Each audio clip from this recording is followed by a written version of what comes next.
Bab 2973, tidak akan membunuh tanpa pandang bulu. Damian langsung tertegun. Sebagai tuan lembah dari lembah ahli pengobatan, selama bertahun-tahun ini, kekayaan keluarga Damian hanya berjumlah 10.000 batu roh. Sekarang, Jerry yang sekali membuka mulut langsung meminta semua tabungannya habis tak bersisa. Jerry yang memang mengetahui bahwa orang-orang di lembah ahli pengobatan hidup sangat miskin.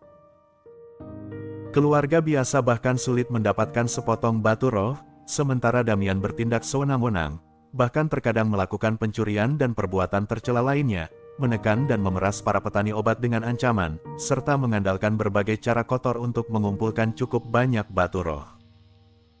Banyak orang di lembah ahli pengobatan mengetahui hal ini, tetapi karena Damian adalah tuan lembah, mereka tidak berani membuat masalah dengannya. Mereka hanya bisa menahan amarah dan berpura-pura seolah tidak ada yang terjadi.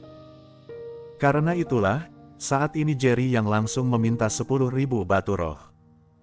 10.000 batu roh ini adalah batu roh tingkat paling rendah.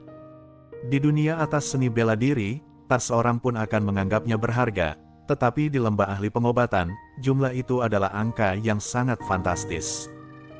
Banyak orang yang hidup seumur hidup di lembah ahli pengobatan bahkan tidak pernah melihat 10.000 batu roh. Kini Damian merasa sangat pusing. 10.000 batu roh itu bagaikan nyawanya sendiri, kehilangan batu roh berarti kehidupan kelak akan menjadi sangat sulit. Jerry yang melihat ketidakrelaan yang tampak jelas di wajah Damian, lalu mencibir dingin sambil berkata, "Bagaimana? 10.000 batu roh untuk membeli nyawa kalian berdua ayah dan anak, menurutmu terlalu banyak? Kalau tidak mau memberikannya, tidak masalah. Aku akan datang langsung untuk mengambil kepala kalian berdua. Tentu saja, kamu juga bisa pergi mencari orang-orang yang ada di belakangmu yang membeli bahan obat dari tanganmu, untuk membalas dendam. Namun, sebaiknya pikirkan matang-matang, apakah mereka mampu membunuhku, itu belum tentu. Bahkan, menemukan keberadaanku saja belum tentu bisa mereka lakukan. Sedangkan aku, untuk menemukan dirimu, akan jauh lebih mudah." Mendengar ancaman Jerry yang, Damian dilanda keputusasaan. Damian juga menyadari bahwa Jerry yang adalah seseorang yang sanggup melakukan apapun. Dalam sekejap, Damian merasa sangat terjepit. Dia paham betul bahwa orang-orang yang membeli bahan obat dari dirinya, sekalipun bersedia membantu, paling banyak hanya akan melakukannya ketika Jerry yang berada di hadapan mereka. Mereka jelas tidak akan tetap berada di lembah ahli pengobatan untuk mencari keberadaan Jerry Yang.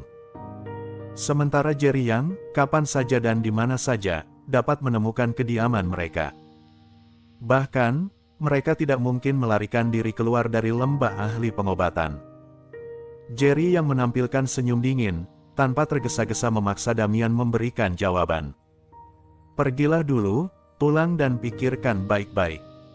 Damian menggertakkan gigi, lalu segera memerintahkan beberapa anak buahnya untuk memapah dirinya dan Donnie meninggalkan tempat itu.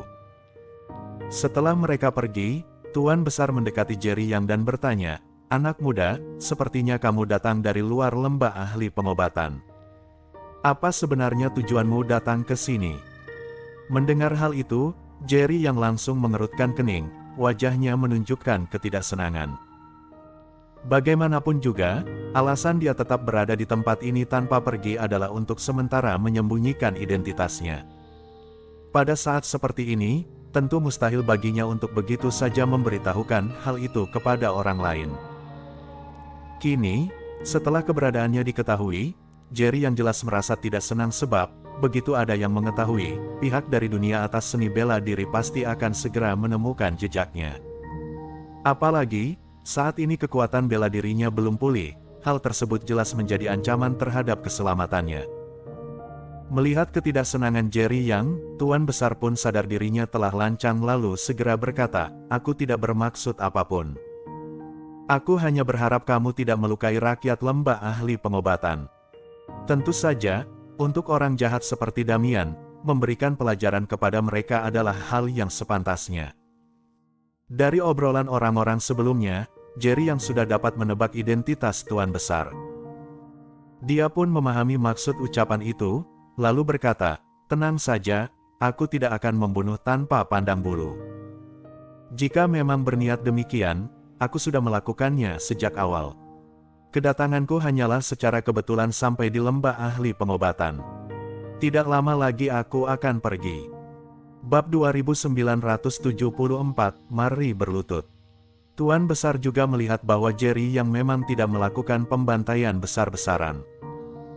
Meskipun marah hingga ke puncak, pada akhirnya hanya melumpuhkan Damian dan Donnie, ayah dan anak itu. Maka, Tuan Besar pun tidak berkata lebih banyak, dan ketiganya segera pergi. Bagaimanapun, masalah sudah terselesaikan. Meskipun Mariliu memang telah menyembunyikan seorang pria di rumahnya, yang jelas-jelas melanggar peraturan lembah ahli pengobatan, namun dengan kekuatan Jerry yang begitu hebat, di seluruh lembah ahli pengobatan tidak ada seorang pun yang sanggup menaklukkannya. Siapa yang masih berani menegurnya? Demikian pula, tidak ada seorang pun yang berani menghukum Mariliu. Bagaimanapun, kalau sampai salah langkah, nyawa bisa melayang. Mereka tidak akan mencari mati hanya karena masalah sepele ini. Ketiga Tuan Besar pun berpikir sama. Mereka sama sekali bukan tandingan Jerry. Yang di mata ketiga Tuan Besar itu, Jerry Yang dan para ahli yang membeli obat-obatan adalah sosok-sosok yang begitu mengerikan. Dibandingkan dengan rakyat lembah ahli pengobatan, mereka bagaikan dewa-dewa yang berdiri di puncak tinggi, yang hanya bisa dipandang dengan penuh rasa kagum.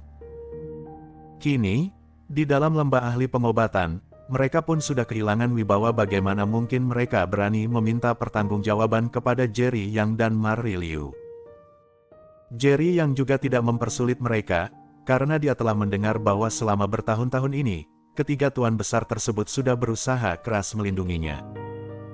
Kalau bukan karena mereka, entah seperti apa penderitaan yang akan dialaminya di tangan para pemuda lembah ahli pengobatan. Maka, sebelum ketiga Tuan Besar itu pergi, Jerry Yang membungkuk dengan tulus kepada mereka dan mengucapkan terima kasih. Tindakan ini membuat ketiga Tuan Besar merasa terhormat sekaligus terkejut. Di lubuk hati mereka, muncul secercah rasa kagum pada Jerry Yang.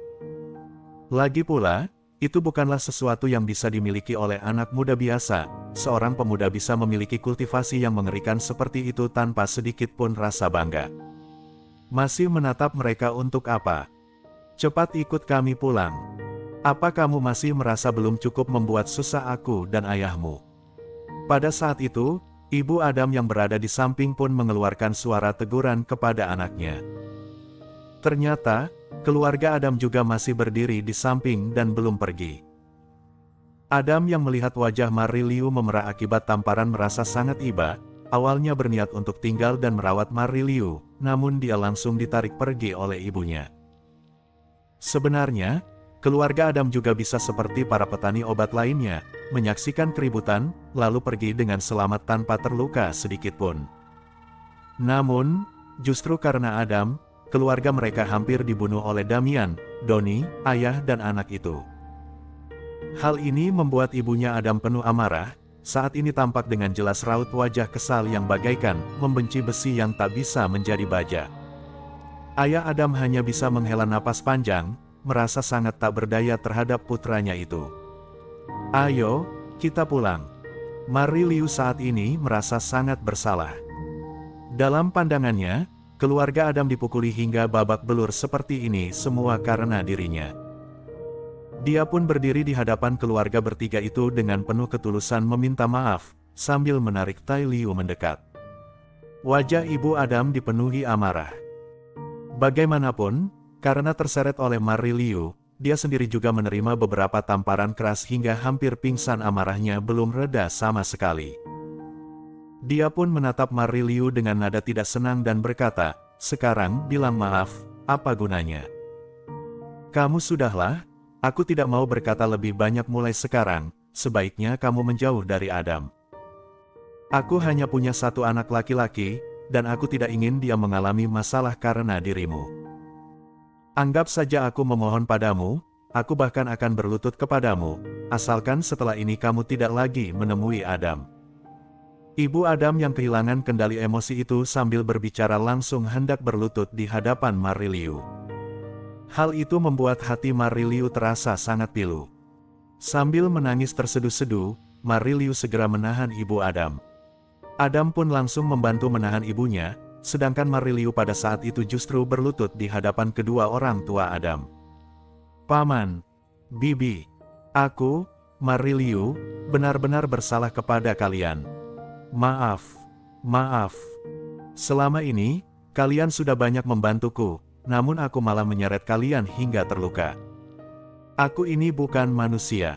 Aku bersalah pada kalian."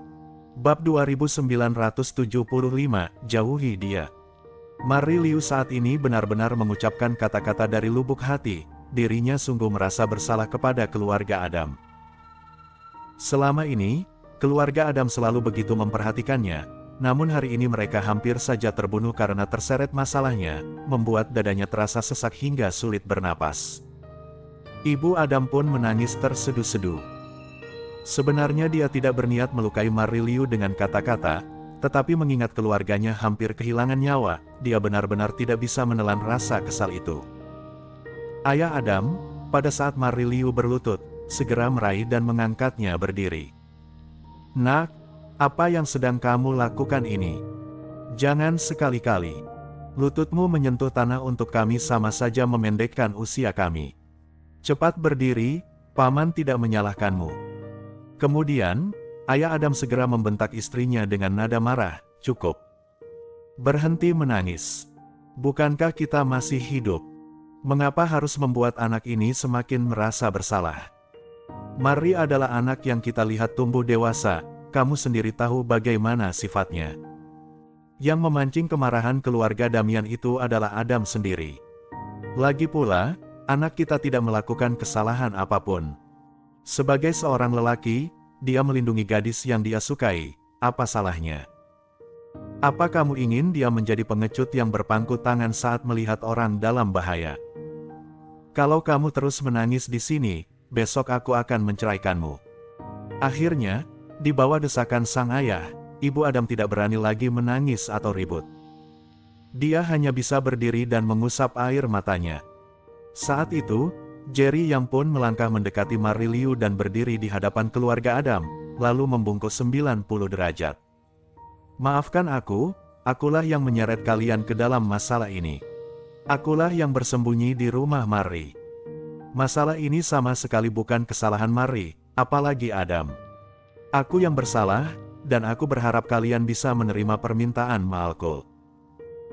Besok jika Damian benar-benar membawa batu roh itu, separuh akan aku berikan kepada Mari dan Max, dan separuh lainnya akan aku berikan kepada kalian sebagai ganti rugi." Mendengar itu, mata kedua orang tua Adam langsung membelalak. Separuh dari 100.000 batu roh berarti 50.000 batu roh, jumlah yang takkan pernah bisa mereka kumpulkan seumur hidup. Setiap hari mereka bangun pagi buta hingga larut malam, bersusah payah memetik ramuan obat, namun dalam sehari paling banyak hanya bisa ditukar dengan 3-5 keping batu roh. Bahkan 3 atau 5 keping batu roh itu pun masih harus digunakan untuk membeli makanan. Karena itu, hasil memetik ramuan obat seharian hanya cukup untuk mengisi perut, nyaris tidak pernah ada batu roh yang tersisa. Dalam setahun, paling banyak hanya dapat menabung beberapa ratus keping batu roh saja. Bahkan, ada sebagian orang yang kurang beruntung, jumlah ramuan yang dipetik terlalu sedikit, hingga untuk makan kenyang setiap hari pun menjadi masalah. Kini, Jerry yang justru memberitahu mereka bahwa separuh batu roh akan diberikan kepada mereka, sesuatu yang bahkan dalam mimpi pun tidak berani mereka bayangkan. Namun, wajah ibu Adam seketika berubah penuh kewaspadaan. Dia berkata, "Mana mungkin kamu sebegitu baik hati mau membagi begitu banyak batu roh kepada kami? Tanpa jasa tidak pantas menerima imbalan, aku tidak berani mengambil batu rohmu. Aku hanya berharap kalian ke depannya jangan lagi berhubungan dengan anakku, itu saja. Batu roh itu kami tidak mau." Ibu Adam jelas sama sekali tidak mempercayai Jerry Yang. Bagaimanapun juga, ini adalah pertama kalinya dia bertemu Jerry Yang, dan keluarga mereka bahkan hampir terbunuh karenanya. Yang paling penting, kekuatan yang ditunjukkan Jerry yang sebelumnya begitu mengerikan, sehingga di mata Ibu Adam, Jerry yang sama sekali tidak tampak seperti orang baik. Dia bahkan khawatir jika menerima batu roh itu, kelak Jerry yang akan mencari masalah kepada mereka. Ayah Adam pun tampak agak sulit mempercayai bahwa ini adalah kenyataan, namun tetap berkata, "Anak muda, meskipun kami tidak tahu siapa dirimu sebenarnya, tapi menurutku kamu juga tidak terlihat seperti orang jahat. Seperti yang dikatakan ibunya Adam, kalian cukup jangan lagi menyeretnya ke dalam masalah. Permintaan maaf tidak perlu, begitu pula batu roh itu, kami juga tidak membutuhkannya. Kalau tidak ada urusan lain, kami akan pulang sekarang." Begitu ucapan ayah Adam selesai, dia hendak membawa keluarganya pergi. Namun, saat itu Adam justru melepaskan diri dari genggaman ayahnya, lalu mengayunkan tinju menghantam Jerry Yang. Bab 2976, Memeluk Jerry Yang. Namun, Adam mengalami luka parah, sehingga saat ini gerakannya sangat lambat. Ayah Adam, dengan reaksi cepat, segera memeluk pinggang Adam erat-erat. "Anak ini, apa yang hendak kamu lakukan? Orang itu sudah menyelamatkanmu, mengapa malah hendak memukulnya?" Ibu Adam pun ikut terkejut dengan pukulan mendadak dari Adam. Dia sangat memahami betapa mengerikannya Jerry yang bagaimanapun juga, itu adalah iblis yang bahkan berani menghancurkan Tuan Lembah Damian dengan begitu mudahnya. "Kamu ini sudah gila. Tidak tahukah kamu betapa hebatnya orang ini? Bagaimana mungkin kamu berani menyerangnya? Apa kamu ingin menyeret aku dan ayahmu ikut mati bersamamu baru kamu puas?" Ibu Adam sampai ingin menamparkan Adam sekeras-kerasnya. Jerry yang bagaikan iblis, seluruh tubuhnya memancarkan aura aneh yang menyeramkan. Orang biasa seperti mereka sama sekali tidak sanggup menyinggungnya. Dia benar-benar khawatir Jerry yang akan membunuh Adam karena hal ini. Maka, setelah memarahi Adam beberapa kali, dia segera meminta maaf kepada Jerry Yang. "Anak saya ini kepalanya keras, mohon jangan diambil hati. Dia tidak bermaksud." Belum sempat Ibu Adam menyelesaikan perkataannya, Jerry yang berkata pelan, "Saya tidak akan menyakitinya. Kalau dia ingin memukul saya, biarkan saja dia melakukannya." Ucapan Jerry yang bukan sekadar basa-basi. Dia juga sadar bahwa dirinya memang bersalah, sehingga saat ini dia rela menerima serangan dari Adam. Namun, ayah dan ibu Adam jelas tidak berani membiarkan Adam melakukannya. Mereka sama sekali tidak percaya ucapan Jerry Yang. Keduanya segera mewakili Adam meminta maaf berkali-kali kepada Jerry Yang. Jerry yang hanya bisa menghela napas tak berdaya, lalu menolak permintaan maaf dari keluarga Adam. Saat itu, Adam berteriak dengan marah, "Jerry Yang, kamu iblis. Apa kamu benar-benar ingin membuat Mariliu mati? Kalau nanti Mariliu sampai mengalami hal buruk karena kamu, meski aku sudah mati pun aku tidak akan melepaskanmu. Aku akan memastikan kamu mati, aku akan membunuhmu." Mendengar teriakan Adam itu, ayah dan ibunya hampir mati ketakutan. Mereka khawatir kalau Jerry yang langsung membunuh mereka sekeluarga. Jerry yang tidak lagi memedulikan Adam. Dia tahu, bagaimanapun dia meminta maaf sekarang, Adam tetap tidak akan menerimanya, dan juga tidak akan mempercayainya. Karena itu, Jerry yang langsung mengulurkan tangan, memberi isyarat agar mereka pergi. Ayah dan ibu Adam pun segera menarik Adam, lalu bergegas meninggalkan tempat itu. "Kak Jerry." Huhuhu. Pada saat itu, Mariliu tak lagi mampu menahan diri. Dia memeluk Jerry yang erat-erat dan menangis terisak dengan suara keras. Walaupun semua ini memang terjadi akibat Jerry Yang, Mariliu sama sekali tidak pernah menyalahkannya. Sebab, dalam pandangan Mariliu, bukan Jerry yang datang sendiri ke rumahnya, melainkan dirinya dan Tai Liu yang membawa Jerry yang ke rumah. Saat ini, yang ada di hati Mariliu hanyalah kebencian terhadap orang-orang dari lembah ahli pengobatan. Banyak dari mereka dulu pernah menerima bantuan dari kedua orang tuanya, namun kini, tidak seorang pun mau membela dirinya. Sebaliknya, semuanya justru ikut menekan dan mencelakainya. Sebelumnya, Mariliu hampir saja dibuat ketakutan setengah mati oleh Doni, orang gila yang sama sekali tidak punya perasaan kemanusiaan. Selama ini, dia hanya berpura-pura kuat, karena sangat sadar bahwa dirinya sama sekali tidak boleh jatuh. Kalau dia sampai tumbang, nasib adiknya akan sangat tragis. Apalagi, Doni sama sekali tidak menghormati dirinya, bahkan di hadapannya sendiri, dia tetap bersikeras hendak membunuh Tai Liu. Dalam puncak keputusasaan itu, di dalam hati Mariliu sempat ada sebersit harapan, berharap Jerry yang dapat muncul bak dewa yang turun dari langit untuk menyelamatkan mereka dari kesulitan. Mariliu tidak berani membayangkan, jika hari ini Jerry yang tidak datang tepat waktu, entah penghinaan dan siksaan seperti apa yang akan mereka alami. Kini, Mariliu hanya merasa bahwa dengan kehadiran Jerry yang, hatinya menjadi jauh lebih tenang. Jerry yang bagaikan seberkas cahaya di dalam hidupnya. Bersambung.